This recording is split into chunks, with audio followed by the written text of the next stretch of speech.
I know you were paying attention to SEC Media Days. Do recruits pay attention to this kind of stuff? Does it have any kind of influence on them, or are we beyond that?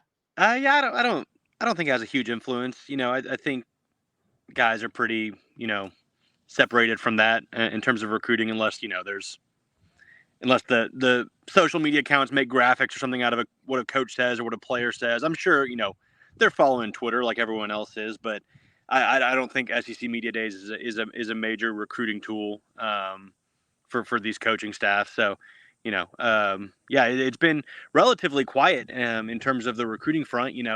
A commitment this week from Nick Townson, which was big. It feels like a year ago at this point. This week's been dragging by, but other than that, we're in a dead period, so there hasn't any in-person contact between coaches and players. They can obviously still communicate via text and FaceTime and that kind of thing, but there's no visits going on.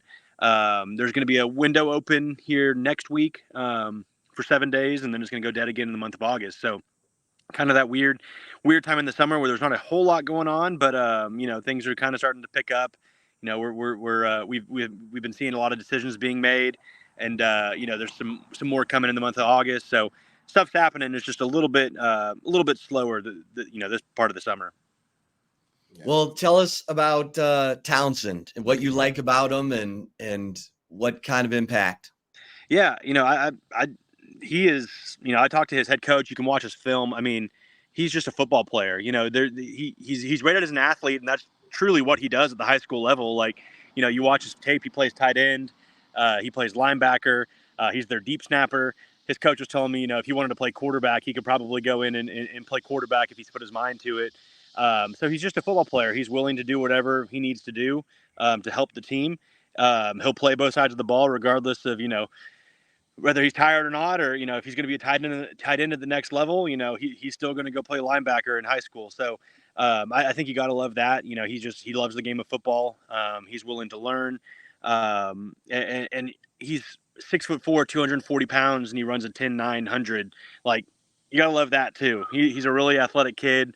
And so, I think he complements Amari Winston really well. You got Amari in the class for 6-7 months now. He's kind of that inline, maybe H-back type, and Nick Townsend can kind of be more of that receiving threat tight end that a JT Sanders type. So I think Texas is really excited about him. Obviously, Sark likes to utilize these tight ends, and when you get a guy like Nick Townsend, you can do a lot with him. And I think he's going to play tight end in the next level, but I wouldn't rule out him playing defense if it came up or it was needed or something like that, a position change down the road. So big time player and a big time recruiting win. Texas hasn't had a ton of big time recruiting wins this month. So to beat USC and Alabama for a kid like him was big. Yeah. Hank, talk about Devin Williams, the Auburn commit that's going to be in the ATX when the Horns take on Mississippi State. We all know recruiting never stops. So even if a guy's committed somewhere, they're going to go after guys just like other schools are going after already Texas commits. Talk about Devin Williams a little bit. Yeah, so, he was a kid that officially visited that June 21st weekend. And, entering that weekend, I don't think anyone was really giving Texas, there wasn't a lot of flip buzz for him. And they're still not. I think he's pretty solid with Auburn. But after that visit, he said he wanted to get back for a game. He wanted to give Texas a chance. And he said it was, pretty close with Texas and Auburn after that trip. So, I followed up with him this week, and he's still set on making a visit. And he said he's aiming for that Mississippi State game, September 28th. So, obviously that's subject to change if scheduling issues come up. But, so, get him on campus and especially considering, this is going to be a trip he pays for himself. He's not taking an official visit. So I think that says, that there is certainly a high level of interest. And, you just got to get him on campus and see what happens. It's kind of, as a player, he is kind of like Wardell Mack, who, this time last year was committing to Florida. Texas was able to get him on the first week on campus, the first week of the season against Rice, and obviously flipped him 2 months later. So crazier things have happened. Obviously, I'm sure he's going to be watching what Auburn does this season, and whether, they have success under year 2 of Hugh Freeze, and, what kind of the direction Texas takes a defensive back when, there's openings at cornerback in this class. They're recruiting Aiden Anding. He's up there. Devin Williams. There's Dorian Brew, who committed to Oregon. So, he's among those guys that Texas is recruiting, seemingly the hardest at the position. So we'll see what happens throughout the fall. Yeah, Hank, a lot of people were talking about the way Alabama is recruiting right now under Kalen DeBoer, 4 or 5 stars, and give me your thoughts on that. Like, Texas is down in the rankings, 15, and what could happen to change that? How concerned should fans be? Yeah, no. And I did radio earlier this week with a station I used to talk to in Alabama a lot, and they were asking me, am I more surprised that Texas is number 15 or wherever they are right today, or Alabama's back to number 1? And, I'm never going to be surprised with Bama recruiting at a high level. That Saban set, a pretty strong foundation there. He's about to have the field named after him. They just reported, today. So, I think there was kind of that period of time where like recruits had to figure out, what was going on with Kalen DeBoer. They kept a lot of the recruiting off the field staff in place. So, the structure of the visits and all that stuff was still there. It was just a different guy in charge. And they brought in some really strong recruiting guys like Courtney Morgan too. And so, you got the Alabama brand. Obviously they're coming off a playoff appearance. Nick Saban retires, but you hire a coach that's been in the playoff, that's had a lot of success, where he's been a very offensive happy coach. I think it kind of it was a recipe for success. So it just took them a minute. So I'm not surprised Bama's recruiting well. I'm a little surprised that Texas hasn't had a bigger surge, I guess, of recruiting in the month of July. But at the same time, it's July. They have been getting commitments. I don't want to overshadow those guys. They get a guy like Nick Townson, who I think anybody in the country would have liked to get. You get a guy like Cade Phillips, which was a big win over LSU. They've gotten other guys like Smith Orogbo, who was a big Texas OU battle. So, they are winning recruitments. That's just, areas like interior defensive line. They're missing on some guys that they're working on, shoring that up. So, it'll come, and, we got more decisions coming up, whether it be, Kalik Lockett here in a few weeks on August 7th, or Jamie French, the other 5-star receiver, on August 30th. Michael Terry, the 5-star athlete, who's very, kind of Nick Townsend-esque, I guess. I think he can probably do a little bit more across the field or either side of the ball than maybe Nick Townsend can do, at least, projecting him to the next level. He's a guy, 5-star athlete, number 1 athlete in the country, that's heavily considering Texas, and Oregon is the other school there. So I'm surprised we haven't seen Texas's class grow as much, but I still think it's coming. I don't think it's time to hit the panic button. Yeah, because I'm looking at Alabama's class, and they've got, they retained Freddie Roach, the defensive line coach, under Kane Womack, the new defensive coordinator. Yeah. And I see, they've got London Simmons, a 3-star, defensive lineman, and Antonio Coleman from Saraland, Alabama, 4-star. Yeah. And so I'm sure those relationships that existed with Roach while Saban was there. Yeah. And it's funny because, we talk about Freddie Roach, the defensive line coach, he's obviously one of their strongest recruiters. But, when I was covering Alabama, if they miss on a defensive lineman, for example, let's say, Peter Woods, who's a star defensive lineman at Clemson right now, he's from Alabaster, Alabama, which is right down the road from Tuscaloosa. That was a guy. It was almost kind of like a Decorian Moore-esque kind of thing. Top guy in state, you want to get him to Alabama. They missed on him, and everyone, of course, immediately runs and says it's Freddie Roach's fault. Or even them missing on Josiah Sharma, which Texas was involved in heavily as well. They go at Freddie Roach. But it's there's so many things that impact these decisions now. And I compare it almost to a situation with Kenny Baker. It's you can't blame the coach. It's some of the things are just out of your control at a certain point. So, it's just funny to see, them having so much success and being and we see people on our board being well, they have that defensive line coach. It's when I've been covering Alabama, and I've seen them, say the same things they're saying about Kenny Baker or other defensive line or other coaches that are missing at their position, or the positions aren't hitting at right now. So it's just kind of funny. It's just that site, the time in the calendar where that kind of stuff pops up. Yeah. Talk about Jonathan Cunningham a little bit. North Crowley, Fort Worth. We know that DFW area has a plethora of athletes where the Horns go up there and get a bunch of guys, especially currently on this current team. Talk about him at the linebacker position, Jonathan Cunningham. Yeah, he kind of seems to fit the mold of what Johnny Nanson's been kind of going after since he's been on the staff. He was one of the first offers at the linebacker position when Johnny Nanson came on board, and 6'2", 190. He's like a lengthier linebacker, rangy. One of these kind of athletic new age linebackers that these guys seem to really covet. Kind of fits the same mold as Bo Barnes, who's a little bit stockier, I'd say, but very athletic and rangy. He's a big time player. I think he's going to be a guy that I don't think you could imagine or envision him stepping in and playing year one. I think he's going to take some time to develop, and I think he's aware of that too. I think he likes the plan that Texas has in place for him. To maybe be a contributor here 2 or 3 years down the line once he gets to Austin. So a position Texas needed to get more guys at. You miss on Riley Pettijohn. You have Bo Barnes committed. You get Cunningham. So, you ideally probably want to get at least one more linebacker, whether that be flipping Riley Pettijohn from Ohio State, which I don't envision happening at this point, or Madden Faramo, the big time linebacker from out in California that's choosing between Texas and Notre Dame, at least right now.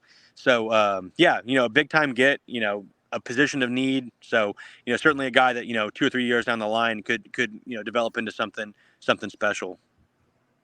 Elijah Barnes, Hank, who do you compare him to?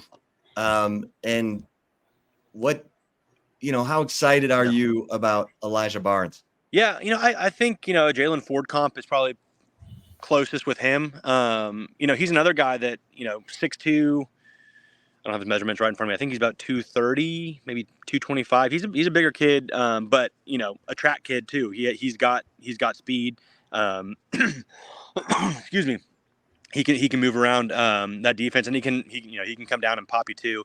So I think in terms of kind of his mindset, he's got that kind of leadership trait to him, where I could see him being a guy that's kind of takes charge of that group. Here 2-3 years down the line. Sorry, I have to cough real quick. No worries. Yeah, Elijah Barnes. I mean, he's a highly rated, 4-star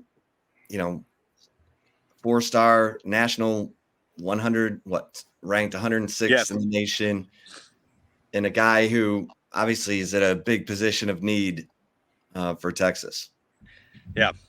I feel like I'm always I did this with Jordan too a couple weeks ago, and I just I don't know if it's just in my head now. I just start coughing. No, well, get it out, hey.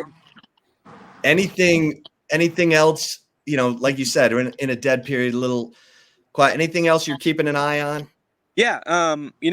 So a week, what's today? Today's Friday. So 6 days from now, Texas is going to have their pool bash. So that big end of summer recruiting event. Last year was a lot of underclassmen. I think that's probably going to be the case again this year. I think we're going to see a lot of 2026 kids. But some guys we're watching on making it out. Michael Terry, we already mentioned, Kalik Lockett. And then a name we're watching, I reported on this, whether it was the Insider or the Stampede, Jonah Williams, 5-star safety. He tells me there's a chance he's going to be out in Austin next Thursday. And he came to that event last year as well. So that's one that, it's been Oklahoma, it's been A&M, it's been Oregon, it's been everybody but Texas for Jonah Williams so far. So maybe, Texas can work some magic there. Obviously, he's a baseball guy too, and he likes Jim Schlossnagle a lot. Maybe that's an opportunity to start pushing that a little bit more.